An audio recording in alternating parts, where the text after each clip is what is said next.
자, 요즘 주식시장에서 가장 뜨거운 감자를 꼽으라면 단연 스페이스X의 상장 이야기일 겁니다.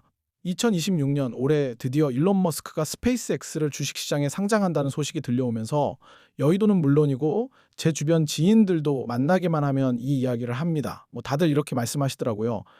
테슬라 놓쳐서 평생 후회했는데 이번 스페이스X만큼은 절대로 놓치지 않겠다. 상장하는 첫날 무조건 매수 버튼 누르겠다. 이렇게 벼르고 계신 분들이 정말 많습니다. 저도 그 마음 10분 이해합니다. 우리가 눈으로 보고 있는 혁신 기업 중에서 스페이스X만큼 가슴 뛰게 하는 회사가 또 어디 있겠습니까? 로켓을 쏘아 올리고 다시 회수하고 전 세계에 인터넷을 뿌리고 이제는 화성까지 가겠다고 하니까요. 저 역시 우주 산업의 미래를 굳건히 믿는 투자자 중 한 사람으로서 이런 기업이 우리 곁으로 온다는 사실 자체가 참 설레는 일입니다. 하지만 여러분, 제가 오늘 영상을 켠 이유는 이 뜨거운 축제 분위기에 찬물을 끼얹으려는 게 아닙니다.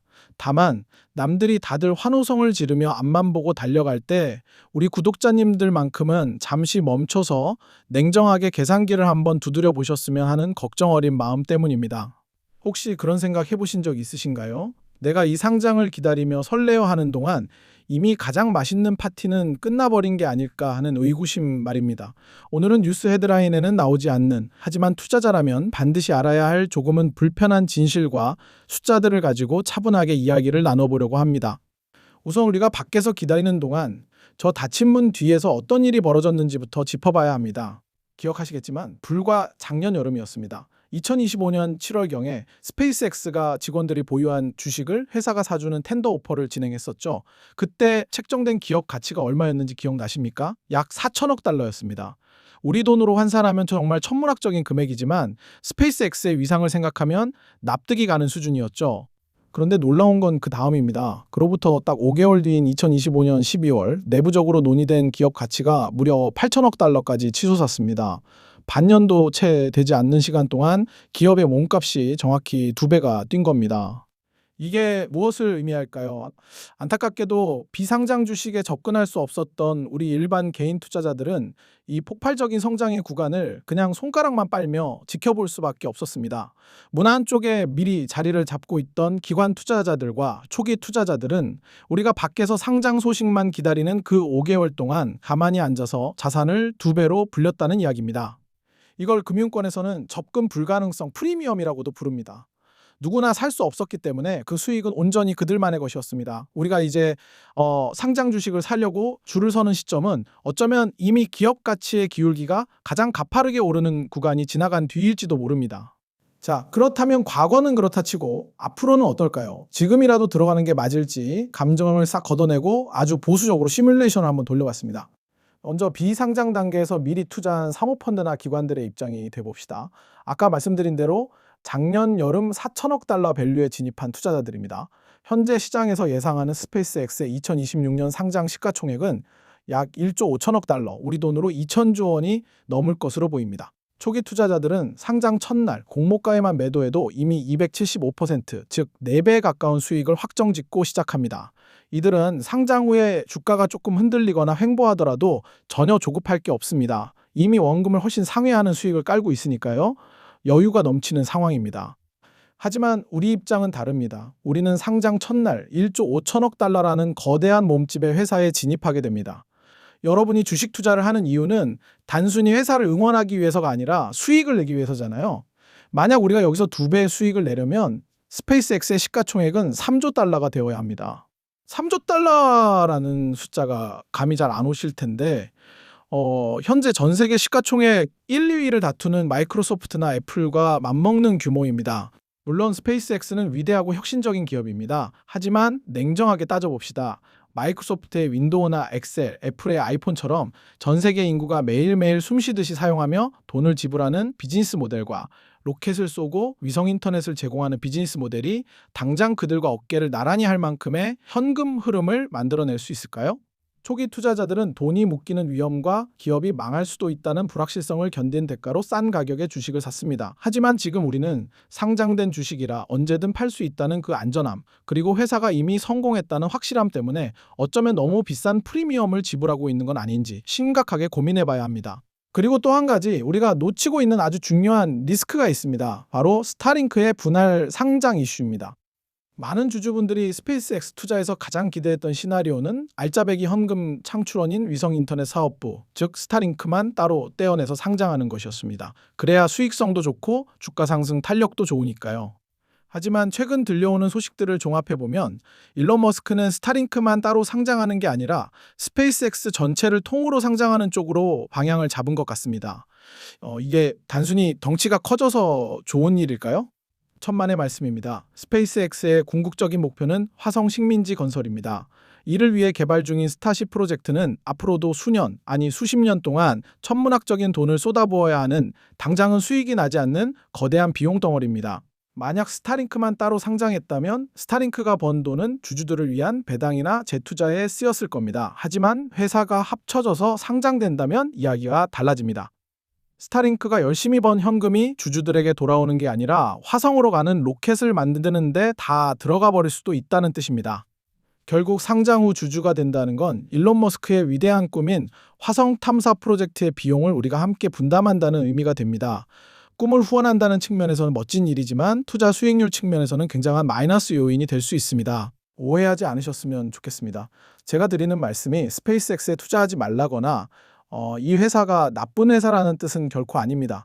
다만 시장의 분위기에 휩쓸려서 남들이 다 사니까 나도 산다는 식의 묻지마 투자는 지양해야 한다는 말씀을 꼭 드리고 싶습니다. 어쩌면 2026년 스페이스X의 상장은 고생한 초기 투자자들과 임직원들을 위한 성대한 졸업식일 수 있습니다. 우리가 뒤늦게 비싼 축의금을 들고 가서 밥 한 끼 먹고 오는 하객 역할만 해서는 안 되지 않겠습니까? 그래서 저는 여러분께 두 가지 현실적인 조언을 드리고 싶습니다. 첫째, 기대 수익률을 현실적으로 아주 많이 낮추십시오. 상장하자마자 예전 테슬라처럼 10배, 20배 갈 거라는 환상은 잠시 접어두시는 게 좋습니다. 오히려 애플이나 마이크로소프트 같은 초우량주에 투자한다는 마음으로 아주 긴 호흡으로 10년 이상 묻어둘 자금으로만 접근하시길 권해드립니다. 둘째, 시야를 조금만 옆으로 돌려보십시오. 스페이스X가 상장한다는 건 이제 우주 산업 전체에 거대한 자금이 돌기 시작한다는 가장 확실한 신호탄입니다. 이미 너무 커져버려서 몸집이 무거운 스페이스X 본체만 바라보지 마시고 그 낙수 효과를 받을 수 있는 기업들을 찾아보세요. 로켓 부품을 공급하는 밸류체인 기업들, 위성 안테나를 만드는 통신 장비 기업들, 혹은 아직 대중의 관심이 덜한 제2, 제3의 우주 스타트업들 말입니다. 진짜 큰 기회와 수익은 이미 다 알려진 1등 주식이 아니라 그 1등과 함께 성장할 수밖에 없는, 하지만 아직 저평가된 주변부에서 나올 확률이 훨씬 높습니다. 자, 여기까지 들으신 분들은 아마 속이 좀 답답하실 수도 있습니다. 스페이스X가 좋은 건 알겠는데 이미 너무 비싸고 늦었다면 도대체 우리더러 손가락만 빨고 있으라는 거냐, 이런 볼멘 소리가 나오실 법도 합니다. 그래서 지금부터는 제가 앞서 말씀드린 시야를 옆으로 돌리는 전략, 즉 구체적으로 어떤 섹터를 파고들어야 진짜 돈이 되는지, 여의도 선수들이 지금 어디를 주목하고 있는지 아주 디테일하게 풀어드리겠습니다. 지금부터가 진짜 알짜배기 정보니까 집중해 주시길 바랍니다. 여러분, 과거 미국 서부 개척 시대의 골드러시 이야기를 다들 아실 겁니다. 금광을 캐겠다고 전 세계에서 사람들이 몰려들었지만 정작 금을 캐서 부자가 된 사람은 극소수였습니다. 오히려 확실하게 돈을 번 사람들은 누구였나요? 바로 그 광부들에게 튼튼한 청바지를 팔았던 리바이스, 그리고 곡괭이와 삽을 팔았던 상인들이었습니다. 우주 산업도 이와 똑같습니다. 일론 머스크가 화성이라는 금광을 향해 달려가는 광부라면 우리는 그 광부에게 반드시 필요한 물건을 파는 기업을 찾아야 합니다. 스페이스X가 성공하든 실패하든 로켓을 쏘려면 무조건 써야만 하는 부품과 소재, 장비를 만드는 기업들 말입니다. 첫 번째로 주목해야 할 곳은 바로 특수 소재와 부품 섹터입니다. 우주는 극한의 환경입니다. 영하 270도의 극저온과 태양열의 고온을 견뎌야 하고 발사 순간에 엄청난 진동과 압력을 버텨야 합니다. 아무리 스페이스X가 수직 계열화를 잘 해놨다고 해도 나사 하나, 밸브 하나, 특수합금까지 전부 다 직접 만들 수는 없습니다. 특히 로켓 재사용 기술의 핵심이 무엇일까요? 한번 쏘고 버리는 게 아니라 갔다 돌아온 로켓을 닫고 조여서 다시 쏘는 겁니다. 그러려면 내구성이 상상을 초월해야 합니다. 일반적인 항공기 소재로는 어림도 없습니다. 탄소 섬유 복합 소재, 특수 내열 합금, 초정밀 연료 펌프 같은 핵심 부품을 공급하는 회사들은 스페이스X뿐만 아니라 블루오리진, 나사, 그리고 각국의 국방 프로젝트에도 납품을 합니다. 즉, 고객사가 다양하기 때문에 스페이스X 하나에 목을 매는 리스크가 훨씬 적다는 이야기입니다. 이런 기업들은 겉으로 드러나지 않지만 우주 산업이 커지면 커질수록 매출이 복리로 늘어나는 구조를 가지고 있습니다. 두 번째로 여러분이 보셔야 할 곳은 바로 우주 데이터를 다루는 기업들입니다. 이 부분은 정말 중요합니다. 별표 5개 치셔도 좋습니다. 우리가 흔히 로켓 발사 장면만 보고 와 멋있다 하고 끝나는데 사실 로켓은 택배 트럭에 불과합니다. 진짜 돈이 되는 화물은 그 안에 실려있는 인공위성이고 더 정확히 말하면 그 위성이 보내주는 데이터입니다. 스페이스X의 스타링크가 우주 인터넷망을 깐다면 그 망을 이용해서 지구를 관측하고 분석하는 기업들이 있습니다. 예를 들어볼까요? 매일 전 세계의 농작물 작황을 위성으로 찍어서 올해 밀 가격이 오를지 내릴지 예측해서 선물 시장에 파는 기업, 항구에 쌓인 컨테이너 박스 개수를 세어서 경기를 예측하는 기업, 기후변화를 감시해서 탄소 배출권 거래에 활용하는 기업들입니다. 이런 기업들은 하드웨어 제조사가 아니라 소프트웨어, 즉 데이터 솔루션 기업에 가깝습니다. 제조 원가는 적게 들고 마진율은 소프트웨어 회사처럼 높습니다. 로켓 발사 비용이 낮아질수록 더 많은 위성을 띄울 수 있으니 이들의 데이터 정확도는 획기적으로 올라갑니다. 결국 스페이스X가 가격 경쟁을 해서 발사 비용을 낮춰주면 그 수혜는 고스란히 이런 위성 데이터 기업들이 입게 되는 구조인 겁니다. 그러니까 로켓 쏘는 회사가 피 튀기게 경쟁할 때 웃으면서 돈을 버는 건 바로 이들입니다. 세 번째로 우주 안보와 방산 섹터를 절대 빼놓을 수 없습니다. 조금 냉정한 국제 정세 이야기를 해보겠습니다. 지금 우주 산업이 민간 주도로 넘어갔다고는 하지만 그 뿌리는 철저하게 국방과 안보에 있습니다. 미국과 중국의 패권 전쟁이 이제는 땅과 바다를 넘어 우주로 확장되고 있습니다. 최근 우크라이나 전쟁이나 중동 분쟁을 보면서 전 세계 국방부 장관들이 깨달은 게 있습니다. 이제 전쟁은 위성 없이는 못하는구나. 적의 위치를 파악하고 미사일을 유도하고 통신을 유지하는 모든 것이 우주에 달려있구나. 이걸 뼈저리게 느낀 겁니다. 그래서 지금 미국 국방부인 펜타곤뿐만 아니라 유럽, 일본, 그리고 우리 대한민국까지 우주 국방 예산을 기하급수적으로 늘리고 있습니다. 스페이스X 같은 민간 기업도 결국엔 정부의 국방 프로젝트를 수주해야 안정적인 현금 흐름이 나옵니다. 그렇다면 우리는 어디를 봐야 할까요? 전통적인 방산 기업 중에서 우주 기술로 빠르게 전환하고 있는 기업들, 그리고 저궤도 위성 통신 기술을 군사용으로 납품하는 기업들을 주목해야 합니다. 이들은 경기가 안 좋아도 정부 예산으로 먹고 살기 때문에 실적이 아주 탄탄합니다. 꿈만 먹고 사는 적자 기업이 아니라 실제로 돈을 벌면서 성장하는 알짜배기들이 바로 이 섹터에 숨어 있습니다. 자, 이제 이야기를 국내 시장으로 좁혀보겠습니다. 많은 분들이 아쉬워하십니다. 한국에는 스페이스X 같은 회사가 없지 않냐, 국내 주식은 답이 없는 거 아니냐, 반은 맞고 반은 틀린 이야기입니다. 맞습니다. 솔직히 인정합시다. 우리나라는 아직 독자적인 대형 발사체 시장에서 미국을 따라가려면 갈 길이 멉니다. 하지만 우리가 전 세계에서 제일 잘하는 게 뭡니까? 바로 제조업, 그중에서도 정밀 제조와 IT 통신 기술입니다. 우주 산업의 밸류체인을 뜯어보면 한국 기업들이 침투할 수 있는 틈새가 분명히 존재합니다. 대표적인 게 위성 안테나입니다. 저궤도 위성이 수천 개, 수만 개가 떠다니면 뭐합니까? 지상에서 그 신호를 받아줄 안테나가 없으면 무용지물입니다. 배 위에서, 비행기 안에서, 달리는 자동차 안에서도 끊김없이 위성 신호를 잡아내는 안테나 기술. 이거 생각보다 엄청난 고난도 기술입니다. 그리고 놀랍게도 이 분야에서 세계적인 경쟁력을 가진 기업들이 바로 한국에 있습니다. 그리고 또 하나, 발사체 부품 가공 분야입니다. 한국의 조선업 자동차 산업의 뿌리가 얼마나 깊습니까? 쇠를 깎고 다듬어서 극한의 오차범위 내로 부품을 만들어내는 기술력은 세계 탑티어 수준입니다. 실제로 이미 스페이스X나 블루오리진 같은 글로벌 기업에 핵심 부품을 공급하고 있는 국내 강소기업들이 있습니다. 다만 규모가 작거나 비상장이라서 잘 알려지지 않았을 뿐이죠. 하지만 여기서 여러분께 정말 간곡하게 당부드리고 싶은 주의사항이 하나 있습니다. 국내 우주 관련주를 투자하실 때는 정말 옥석 가리기를 잘 하셔야 합니다. 뉴스에 우주청 설립한다, 누리호 발사한다 이런 소식 나올 때마다 우르르 올랐다가 곤두박질 치는 그런 테마주들 제발 건드리지 마십시오. 이름만 우주 관련 주지 실제로 매출을 뜯어보면 우주 관련 매출이 1%도 안 되는 무늬만 우주 기업들이 수두룩합니다.